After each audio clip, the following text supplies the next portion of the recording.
নয়নে একবার নয়ন দিয়েছে গো। কি আছে গো আমার মহাপ্রভুর নয়নে? যে নয়নে একবার নয়ন দিয়েছে সেই নয়ন আর ফেরাতে পারে না।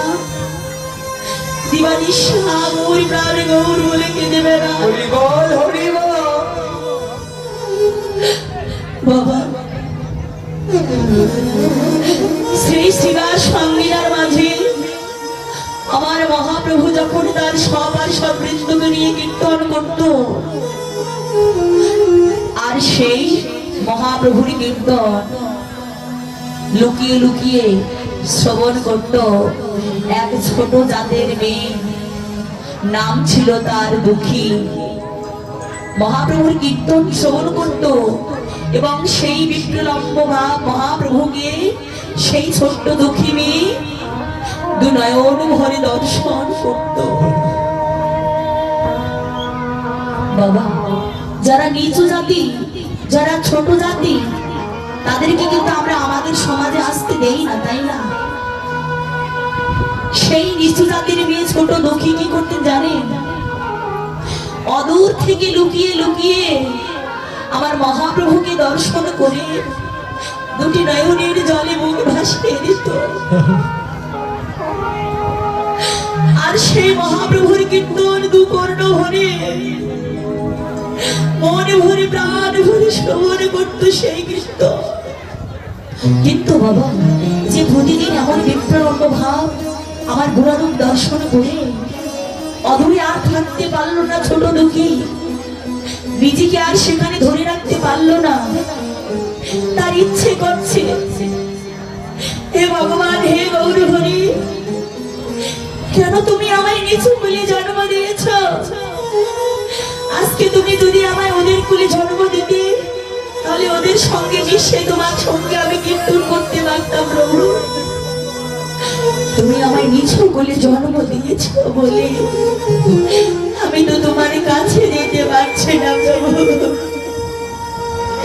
তোমার কাছে গিয়ে তোমাকে কাছে দর্শন না করে আমার যে ভালো লাগে না প্রভু।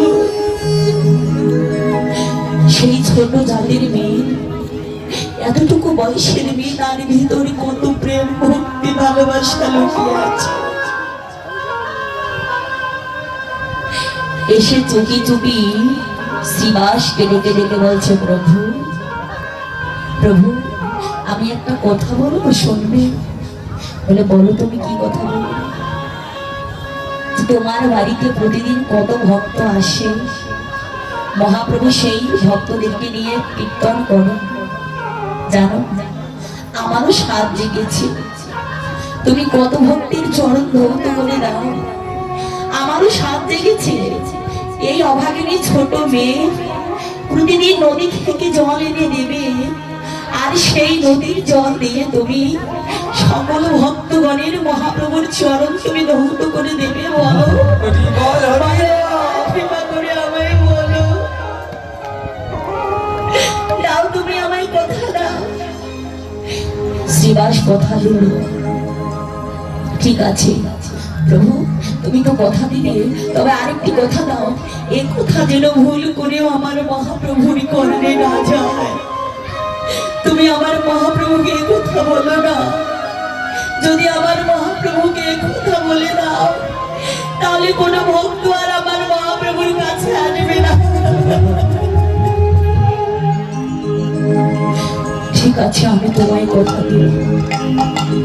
সেই নিচু জাতের মেয়ে ছোট্ট দুঃখী প্রতিদিন নদী থেকে জল এনে দেয়, আর সেই নদীর জল দিয়ে শ্রীবাস সকল ভক্তের চরণ ধৌত করে দেয়। অমা, গোপন কথা কেউ জানতে পারুক বা না পারুক, আমার অন্তর্যামী ভগবান তো সব কিছু জানতে পারে। মহাপ্রভু কাছে গিয়ে শ্রীবাসকে বলছে, শ্রীবাস, আমি দেখছি যে প্রতিদিন তুমি কত ভক্তির চরণ ধৌত করে দিচ্ছ। আচ্ছা, আমায় কৃপা করে একবার বলো তো, এত জল তুমি পাও কোথায়? বলো, তুমি এত জল পাও কোথায়? শ্রীবাস দুটি নয়ন জলে কেঁদে কেঁদে বলছে, প্রভু, আমি যে আর না বলে থাকতে পারলাম না প্রভু, আমাকে যে বলতে নিষেধ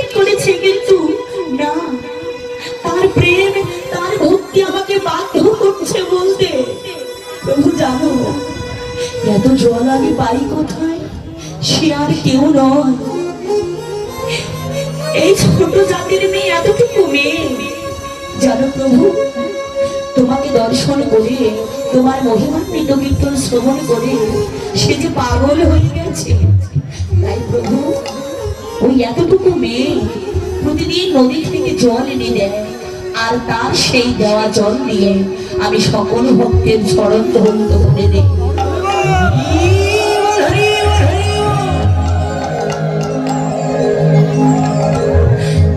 মহাপ্রভু যেই না শুনেছে, মহাপ্রভু শ্রীবাসকে বলছে, ওরে শ্রীবাস, তুই তো জানিস না কোথায় সেই আমার দুঃখী, একবার ডাক আমার দুঃখীকে। তুই তো জানিস আমি উঁচু মানি না, নিচু মানি না। তুই তো জানিস যে চন্ডাল ব্রাহ্মণ হয় যদি কৃষ্ণ ভজে, আর ব্রাহ্মণ চন্ডাল হয় যদি কৃষ্ণ ত্যাজে। আমি যে একাকার করে দেওয়ার জন্য আমি গৌর হয়ে এসেছি। আমি জাতির বিচার করবো না, আমি কুলের বিচার করবো না। ডাক আমার সেই ছোটি ছোট দুঃখী মাকে, কোথায় সেই আমার দুঃখী মা? শ্রীবাস বলছে, প্রভু ওই দেখো মন্দিরের এক কোণে অদূরে দাঁড়িয়ে দুটি নয়নের জলে কাঁদছে, আর তোমার কোনো কীর্তন গাইছে।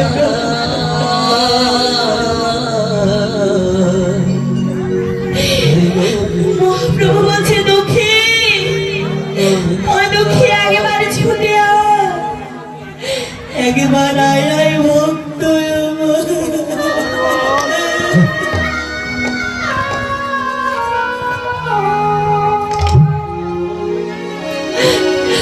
একবার আয় আয় ভক্ত আমার।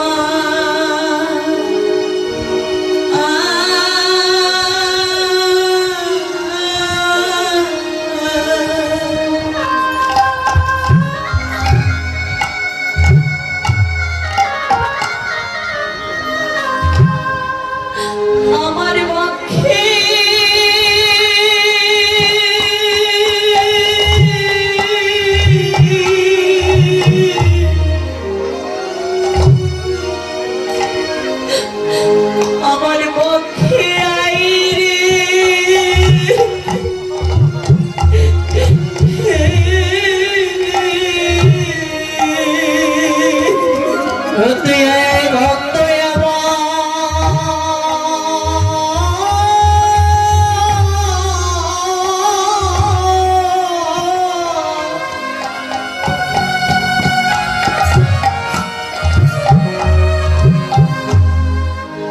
আমার পক্ষে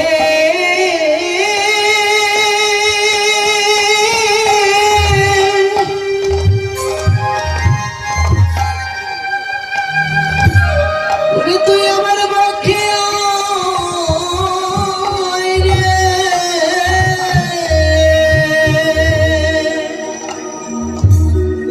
আমার তাপিতে পারা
তুই আমার পক্ষে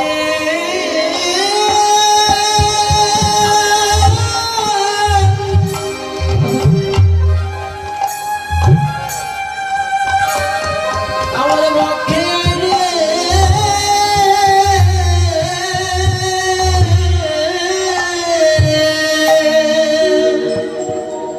আমি এমন ভক্ত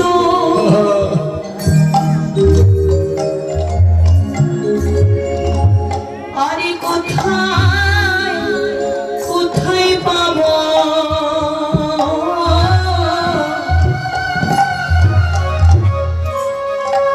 একবার আয় ভক্ত আমার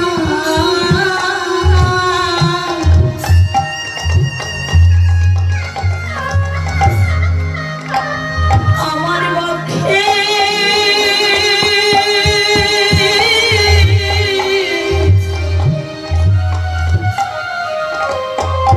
আমার পক্ষে আয় রে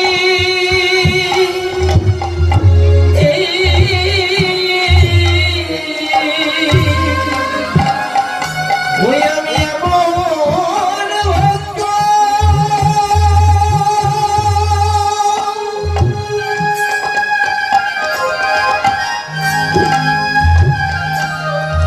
ভক্ত